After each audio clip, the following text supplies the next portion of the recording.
Messieurs, dames, bonjour. L'intérêt de cette communication n'est pas de vous rappeler où se trouve Alésia, parmi une communauté d'archéologues, mais essayer d'aborder la pseudoscience qui tourne autour, la médiatisation qui tourne autour de ce site d'Alésia, dont a déjà parlé Jean-Paul Demoule, avec une pseudo-controverse et des problèmes de médiatisation où je pense nous sommes tous confrontés à cela.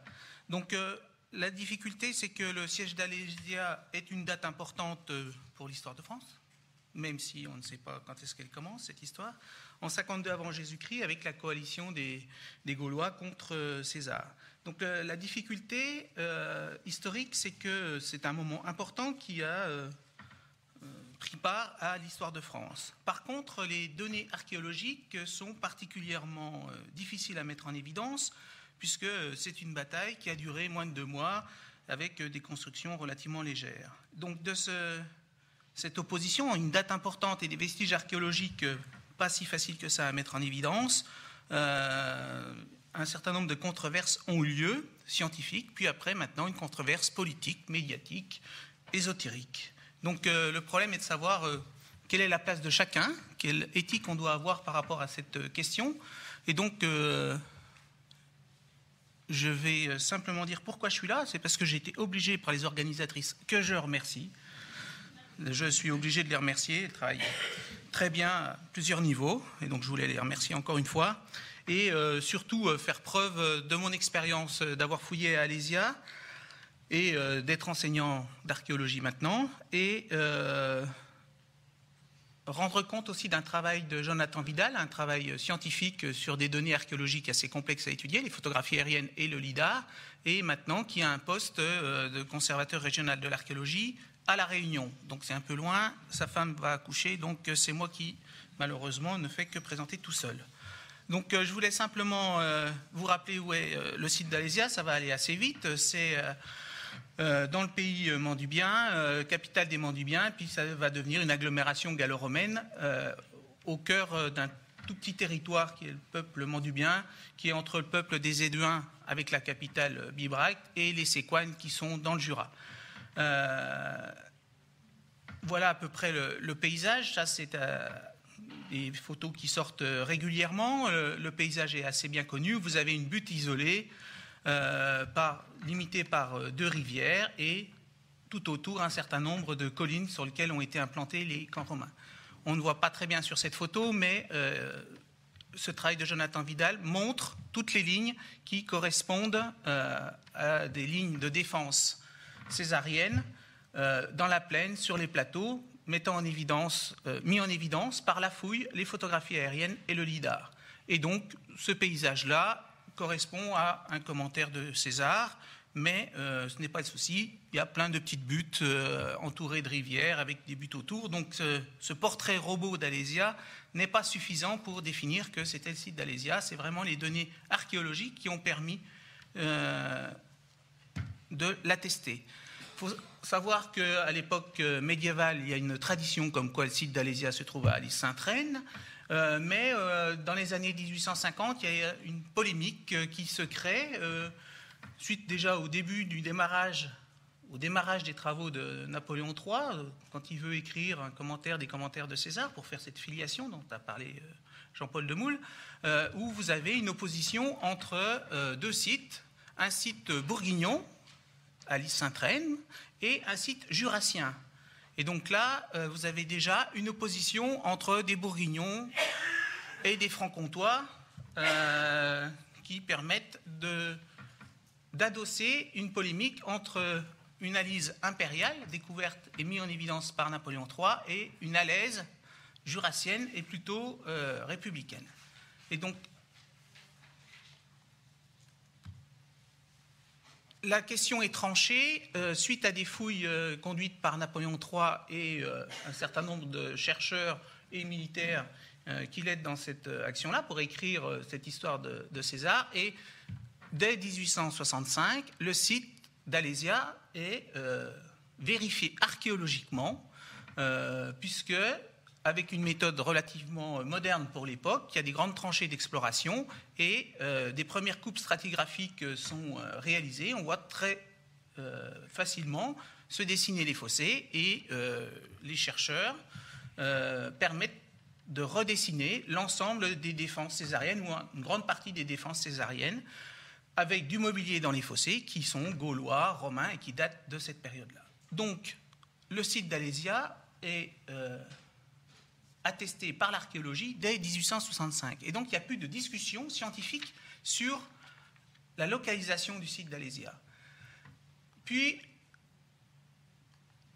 va se greffer un certain nombre de polémiques politiques, puisque ces scientifiques travaillent pour l'empereur, et donc après, l'ensemble de leurs travaux vont être discutés, faisant l'objet de critiques en disant s'ils travaillent pour l'empereur, ces travaux-là ne peuvent pas être tout à fait crédibles. Dans les années 1990-2000, un grand chantier international a eu lieu sur Alésia, dans l'objectif de restituer, d'identifier les structures de la bataille, de mieux les comprendre, et ce sont des fouilles préventives ou préalables au musée-au-parc qui aura lieu. Donc, dès les années 2000, vous avez une documentation qui est très complète, associant des photographies aériennes, des vérifications archéologiques et évidemment une grande partie du mobilier. Et le travail de Jonathan Vidal a confirmé l'ensemble de cette documentation avec des relevés lidar permettant aussi d'identifier des microtopographies liées au camp césarien. Mais les fouilles de Michel Rédé et de von Schnurbein, donc c'est des fouilles franco-allemandes, donc vous voyez que là aussi ça a été souvent critiqué, que ce soit une équipe franco-allemande qui fouille, mais qui n'avait pas l'objectif d'identifier le site d'Alésia. Si on n'avait que ça comme objectif scientifique en 1990, c'était de l'argent qui ne servait à rien. On a identifié le site, évidemment, mais aussi on a eu une connaissance archéologique des défenses, et là, le texte césarien peut être discuté. Et donc, on arrive maintenant à des restitutions qu'on propose au public avec la création du musée-au-parc. Suite à ces travaux scientifiques, deux grosses monographies coordonnées par Michel Rédé et von Schnurbein, Michel Rédé a écrit un ouvrage grand public, Alésia imaginaire, qui fait le point et qui diffuse à l'ensemble de la communauté tout ce que l'on sait sur le site d'Alésia et évidemment des polémiques qui y sont associées. Donc, les données scientifiques sont acquises. Par contre, vous allez avoir un glissement des problématiques scientifiques vers une problématique qui est beaucoup plus politique, qui est non scientifique, et va fleurir un certain nombre de sites qui se revendiquent comme le site d'Alésia. Depuis, donc il y a eu Alès. Au début, on pouvait peut-être encore discuter. Les gens d'Alès ont reconnu, en voyant les fouilles de Napoléon III, que ça pouvait être celui-là. Et vous allez avoir Siam, une cinquantaine de sites qui vont se revendiquer comme étant le site de la bataille d'Alésia, sans aucun argument archéologique et se fondant uniquement sur des données philologiques ou ésotériques. Je ne parlerai donc, ça fait l'objet d'un grand nombre d'ouvrages. Là, les données sont publiées sur chacun des sites, et donc je parlerai essentiellement des deux derniers, puisqu'ils sont importants d'un point de vue médiatisation et par rapport à mon exposé. Celui de Daniel Porte sur l'imposture Alésia et le travail, je ne crois pas qu'il y ait beaucoup de travail, mais l'ouvrage de Franck Ferrand sur Alésia, appuyant les thèses de Daniel Porte. Et donc l'idée est de vous montrer quelle préoccupation médiatique cette polémique fait l'objet et qu'est-ce que l'on peut dire de cette polémique. Alors, je ne vais pas insister beaucoup, je ne prendrai que l'exemple de Cholet-Crotenay, mais on peut prendre cette démonstration-là pour les 50 sites, mais c'est celui qui est le plus médiatisé, avec, suite aux travaux d'André Berthier dans les années 60, il décide, d'après une recherche historique et une idée de portrait robot, de se dire, Alésia n'est pas là, mais c'est cette montagne-là, dans le Jura, à Cholet-Crotenay, qui correspond le mieux. Et fait l'objet de fouilles qui ont été autorisées pendant 6 ans, puis après, les fouilles ont été arrêtées par les services régionaux de l'archéologie. Et depuis, ces personnes, plus une association de bénévoles, très peu d'archéologues, mais une professeure de latin de la Sorbonne, soutient que le site de Cholet-Crotenay est le site d'Alésia. Donc je voulais simplement vous montrer que ces données-là sont très loin de données scientifiques et donc que sont des données fausses, des fuck Alésia. Ça n'existe pas et donc il faut absolument essayer de vous montrer à quoi ça ressemble parce que c'est très difficile de lutter contre ces impostures scientifiques sans vous montrer le discours qui est associé. Donc je vous montre simplement une vidéo sur le site de Cholet-Crotenay. Si ça veut bien passer, voilà, ça va arriver.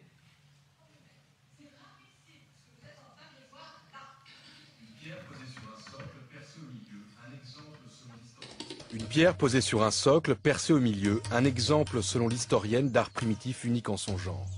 On aurait la forme d'un corps, oblong, arrondi pour la base, un épaulement et un autre épaulement ici, qui détache du corps deux fragments qu'on peut assimiler soit à des bras, soit à des ailes. On a l'ébauche d'une tête et puis le trou qui symbolise le passage à la place du cœur. D'une roche naturelle, comme on en trouve très fréquemment dans les reliefs karstiques, mais l'interprétation en plus est là historiquement très très fausse, puisque ça devrait ressembler plutôt à un menhir, mais je vous rappelle que ce n'est pas celtique, hein, c'est plus ancien, et donc tout est mélangé, et évidemment, les autorités administratives ont refusé la poursuite de ce genre d'investigation sur le terrain, et maintenant sont considérés comme des martyrs, puisqu'ils imaginent qu'on leur interdit de vérifier qu'Alésia est bien à Cholet-Crotenay. L'ensemble des données sur les 6 années de fouilles montrent un grand nombre de structures modernes, quelques-unes du IIe siècle après Jésus-Christ, donc bien après la bataille, et la plupart des structures que j'ai pu voir sont des structures de murs parcellaires médiévaux ou modernes qui se trouvent dans cette très belle région.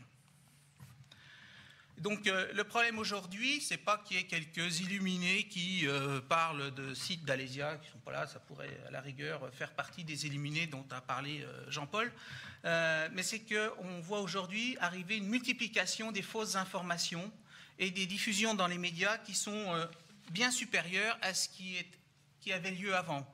Tous les ans, quand on fouillait à Alésia, il y avait dans le journal L'Est éclair, franc-comtois, un article pour dire qu'Alésia était bien sûr en Franche-Comté et pas en Bourgogne.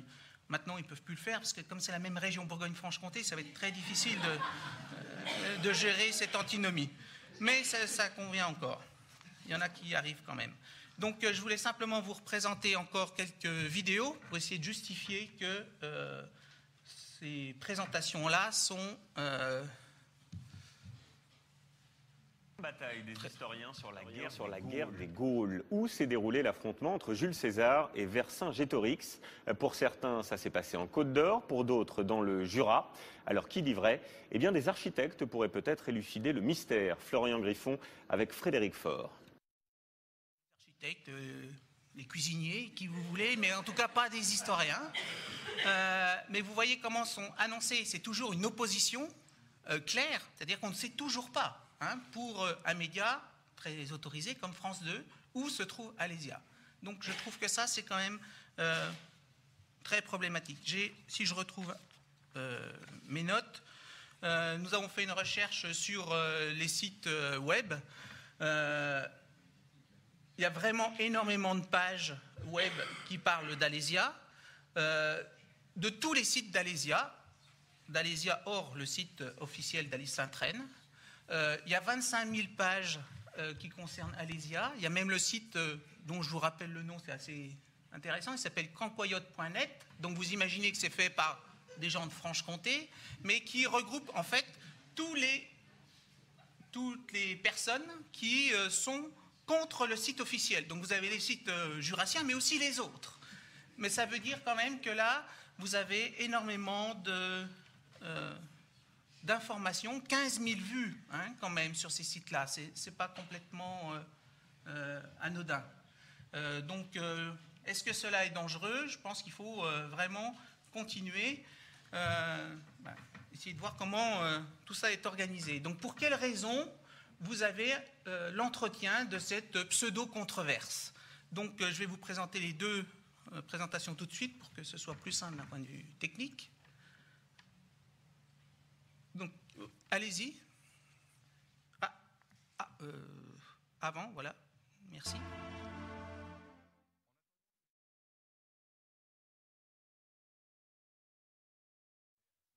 Tente de préserver ces pierres et ce site, en espérant qu'un jour enfin, la lumière soit faite sur leur étrange découverte. Voilà, donc là vous avez, avec une musique grandiloquente, l'opposition toujours entre aussi les amateurs, pris ici là dans un sens que je trouve négatif. C'est des amateurs, ils ne comprennent rien à ce que sont les données archéologiques et qui se construisent une histoire. Et donc là, on voit bien l'opposition entre le monde académique qu'il faudrait vraiment attaquer parce qu'il nous cache des choses. Et donc, tous ces films-là finissent comme ça. L'un des derniers est très intéressant. On voit très bien Alès avec une grande musique du 19e et Alice Saint-Train avec une musique de cirque derrière. Donc vous voyez que là, il y a vraiment des mises en scène médiatiques pour décrier le site officiel qui est reconnu par tous les scientifiques. On peut mettre la deuxième vidéo. C'est un musée flambant neuf qui a coûté 27 millions d'euros. Il raconte la défaite de Vercingétorix face à César en 52 avant Jésus-Christ. Il est situé en contrebas de cette colline, le site de la bataille d'Alésia. C'est du moins ce qu'on apprend à l'école. Sur le terrain, aucune trace visible de l'événement. Pour compenser, le conservateur a eu l'idée d'ériger ces fausses fortifications romaines face à l'Oppidum, le camp de Vercingétorix. Aussi un reportage sur France 2, où là, je trouve quand même que c'est vraiment horrible comme présentation médiatique. Il y a évidemment l'argent qui est mis en jeu. Bon, ok, c'est un musée qui coûte cher, mais qui est probablement très rentable et qui a d'autres intérêts, donc ce n'est pas l'objet. Et puis surtout, vu que les structures archéologiques sont délicates à mettre en évidence, évidemment, il faut les médiatiser et faire des restitutions. Donc tout le travail qu'on a conduit pendant 10 ans avec Michel Rédé était de mieux comprendre la structure même des structures défensives. Et donc on a proposé des structures défensives plutôt associées à la lecture archéologique qu'avec simplement la description de Napoléon III. Et on voit bien que César est un grand chef de guerre, mais n'est pas là pour écrire un rapport de géotechnicien. Donc il décrit les structures de la bataille assez en détail, mais quand même pas pour dire à droite c'est comme ci, à gauche c'est comme ça. Et on voit bien qu'il y a une grande différence de temps en temps. Et donc là, vraiment, je trouve que là c'est très difficile de lutter puisque même si vous faites des restitutions, ils vous disent que vous faites du faux pour reconstituer une histoire qui, soi-disant, serait là. Hein, c'est quand même écrit dans ce texte-là. Et donc, on peut continuer. Donc là, il y a vraiment des mobiles financiers. Toujours le régionalisme, qui est toujours pas simple à lutter. Et puis, le mythe fondateur de l'État français qui pose un problème énorme et dont a parlé Jean-Paul précédemment. Et donc, là aussi, cristallise des oppositions entre des amateurs, des intellectuels, des gens qui auraient le savoir, des complots soi-disant pour dire où se trouve Alésia. Diapo suivante. Donc, après avoir déterminé des raisons, diapo... Ah, c'est moi. Je vais y arriver. Comment font-ils pour valoriser toutes ces fausses informations? Allez-y. Le problème, c'est que vous avez une grande partie des archéologues, des professeurs et derrière eux des enseignants lorsqu'on arrive dans le secondaire par exemple, qui enseignent, qui parlent de ces questions, sont convaincus qu'Alésia est la bénédiction par laquelle la civilisation est entrée. Le discours est complètement erroné de Franck Ferrand, parce que les archéologues ne sont pas là pour dire que c'est les Romains qui ont amené la civilisation. C'est bien plus complexe, cette notion de romanisation. Et donc, à chaque fois, l'interprétation est biaisée. Et toujours sur des télévisions très bien identifiées comme Public Sénat, quand même. Donc, j'espère qu'un jour, on verra Pierre Ouzoulias dans Public Sénat répondre à Franck Ferrand. Vidéo suivante, et je m'arrêterai là pour les vidéos. De fouilles sur le site de Siam-Chaudet-Crotenay dans le Jura sont systématiquement refusées depuis la découverte d'André Berthier en 1961. Systématiquement refusées, et il y a un front uni de tous les services de l'État, de l'INRAP, de l'Archéologie nationale, de la DRAC. Tout ce monde-là a décidé. Et je suis allé voir. Il n'y a pas de complot. Je suis allé voir Madame Albanel. Écoutez-moi. Je suis allé voir Madame Albanel dans son bureau quand elle était ministre. Effarée, elle m'a dit nous allons inspecter tout ça. Elle est partie avant. Je suis allé voir Monsieur Mitterrand. Lui me dit écoutez, pas de vague. On ne fait pas de vague. Alors, on ne parle pas d'Alésia. Voilà. Donc j'ai voulu montrer les vidéos pour pas que on me dise que j'exagère à chaque fois en disant qu'ils y vont fort, que tout le monde est mis dans le même panier, mais ça vous montre aussi l'influence et surtout qu'un certain nombre de personnages ont accès à des médias et que si c'est seulement ça, l'information historique, il y a quand même du souci à se faire. Donc je voulais simplement montrer qu'il y avait des présentations à chaque fois biaisées, dès qu'il y a des scientifiques qui interviennent par rapport à ces hommes de médias, il est toujours très difficile. Dans le blog de Jean-Paul Demoule, vous verrez qu'il dit que de temps en temps il a été coupé dans les interventions. Laurent Olivier, quand il explique un certain nombre de choses sur le mobilier, des incohérences pour un archéologue apparaissent. Et Laurent Olivier ne peut plus répondre parce qu'il est coincé. Donc, alors que c'est simplement des effets médiatiques. Ils sont toujours hyper critiques. Il manquerait 5 mètres de défense dans ce coin-là, derrière Alésia. Donc, des choses qui archéologiquement ne sont pas défendables. Avec toujours cette théorie du complot, avec l'attaque des intellectuels et puis une attaque des services de l'État. Avec un soutien des politiques locaux, là aussi, si on a essayé de répondre après à ces interrogations, c'est que tous ces discours sont très proches du Front National. C'est pas systématique, mais par exemple, en Franche-Comté, c'était dans le programme du Front National, et d'un écologiste local. Mais on ne sait pas toujours si c'est plutôt du clientélisme, mais ce sont vraiment des choses qui existent encore et qui ont un effet budgétaire aussi. Donc, ce n'est pas non plus si simple que ça à contrecarrer. Et ce sont des gens, évidemment, qui sont dans des réseaux très influents, puisqu'il vous dit qu'il est allé voir la ministre pour dire qu'Alésia... Voilà, donc c'est des gens qui ont des portes ouvertes, simplement.